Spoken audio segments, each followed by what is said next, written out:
மீசான் டிவியின் தமிழ் பேசும் உறவுகளை அன்போடு வரவேற்றுக் கொள்கிறோம். முன்னே நாள் அமைச்சர் மனுஷ நாணயக்காரர் அவர்களை இப்போது லஞ்ச ஊழல் ஆணைக்குழுவினர் இன்றைய தினம் வாக்குமூலம் பெறுவதற்காக அழைச்சிருந்தாங்க.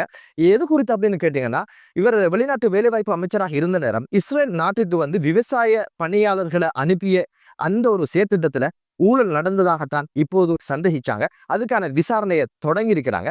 இந்த வாக்குமூலத்தை பெற வர சொல்லித்தான் இப்போது மனுஷ நாணயக்காரர் அவர்களை கைது செஞ்சிருக்கிறாங்க. அந்த செய்தி இப்போது பதிவாக இருக்குது. மனுஷ நாணயக்காரர் தன்னை கைது செஞ்சிருவாங்க அப்படின்ற ஒரு விஷயத்த அவர் ஆல்ரெடி உறுதியாக நம்பி இருந்தாரு. காரணம் என்ன அப்படின்னு பாத்தீங்கன்னா, இவருடைய பிரத்யேக செயலாளரை ஜூலை மாதம் கைது செஞ்சாங்க. இது சம்பந்தமான ஒரு விசாரணைக்காக பல தினங்கள் அவர் சிறையில இருந்த பிணையில வெளியே வந்தாரு. எனவே தன்னையும் கைது செய்வாங்க அப்படின்னு ஒரு விஷயம் தெரிய வந்திருக்குது. அதனால முன்ஜாமீன் மனு ஒன்றை தாக்கல் செஞ்சிருந்தாங்க. நேற்றைய தினம் அதனுடைய தீர்ப்பு வந்திருந்தது. அதை தள்ளுபடி செஞ்சாங்க. எனவே ஏன் தள்ளுபடி செஞ்சாங்க அப்படின்னு கேட்டீங்கன்னா, அரசியல் பழிவாங்கலா இருந்தா மட்டும்தான் முன்ஜாமீன் மனு ஏற்றுக்கொள்ளப்படும். இது அரசியல் பழிவாங்கல் கிடையாது. நாடு இந்த இடத்துக்கு போறதுக்கு காரணமே ஊழல் தான்.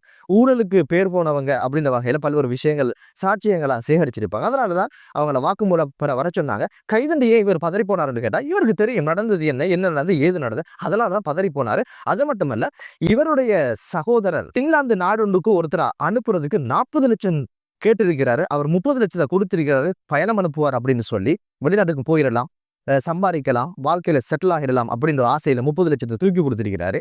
ஆனா வெளிநாட்டுக்கு அனுப்பவும் கிடையாது. எனவே இந்த ஒரு மோசடியை செஞ்ச குற்றச்சாட்டுல மனுஷ நாணயக்காரருடைய சகோதரரை சிஐ கைது செஞ்சு விசாரணை நடத்தி வந்தாங்க. இப்படி பல்வேறு விஷயங்கள் இவரை சுற்றி நடந்ததுனால இப்போது ஒரு அச்ச சூழல் இவருக்கு ஏற்பட்டதுனால தான் அந்த மனு தாக்கலை செஞ்சிருக்கிறாரு. எனவே இப்படித்தான் ஒரு பதவி கிடைச்சிட்டு அண்ணனுக்கு தம்பி, பொஞ்சாதி, பிள்ளை, குட்டி, மனைவி அப்படின்னு எல்லாருமே சுருட்ட பார்க்கறது, வங்கிகளில் சல்லிகளை போட பார்க்கறது, ரம்புக்கொள்ளையுடைய குடும்பம் போல இப்போது அவைகளுக்கான முற்றுப்புள்ளி வைக்கின்ற ஒரு இடத்துல தான் வந்திருக்கிறாங்க. எனவே மனுஷ நாணயக்காரர் லஞ்ச ஊழல் ஆணைக்குழுக்கு ஆஜராகி இருக்கிற வாக்குமூலம் கொடுப்பதற்கு வாக்குமூலம் கொடுத்தாச்சு. இதுல என்ன நடக்க போகுது, ஏது நடக்க போகுது என்பது எதிர்வரும் தினங்கள்ல தான் தெரிய வரும். பொறுத்திருந்து பார்க்கலாம். மனுஷ நாணயக்காரர் இடையில சஜ்ஜபையில் இருந்து பிரிஞ்சு ரணில் விக்ரமசிங்கேக்கு ஆதரவு தெரிவிச்சாரு.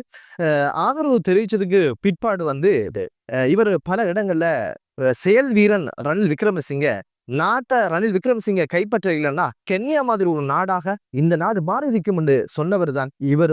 உங்களை போல ஊழல்வாதிகளால தான் இந்த நாடு கென்யாவோட மோசமான ஒரு நாடாக மாறி இருக்குது என்பதை மனுஷ நாணயக்காரர் மறந்துட்டார் போல தெரிய வரும். இப்போது பொதுமக்களோட பணம் தான் என்ன, மோசடி தான் என்ன, லஞ்சம் தான் என்ன.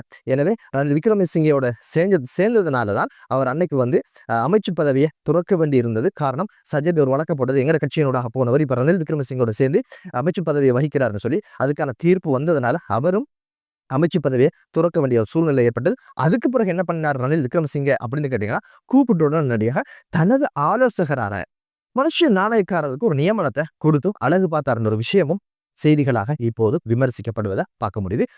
மனுஷ நாணயக்காரர் கைது செய்யப்பட்டு நீதிமன்றத்துல முன்னிலைப்படுத்தப்பட்டிருக்கிறார். இது குறித்து என்னென்ன நடவடிக்கைகள், மனுஷ நாணயக்காரருக்கு எதிரான விடயங்கள் நடக்க போகுது, இன்னும் பல்வேறு விஷயங்கள் தெரிய வரும். எனவே ஊழலற்ற, போதையற்ற, ஆயுதமற்ற ஒரு நாடு உருவாகட்டும் என்று கூறி மற்றொரு காணொளியிலே உங்கள் அனைவரையும் சந்திக்கும் வரை விடைபெறுகிறேன். நன்றி.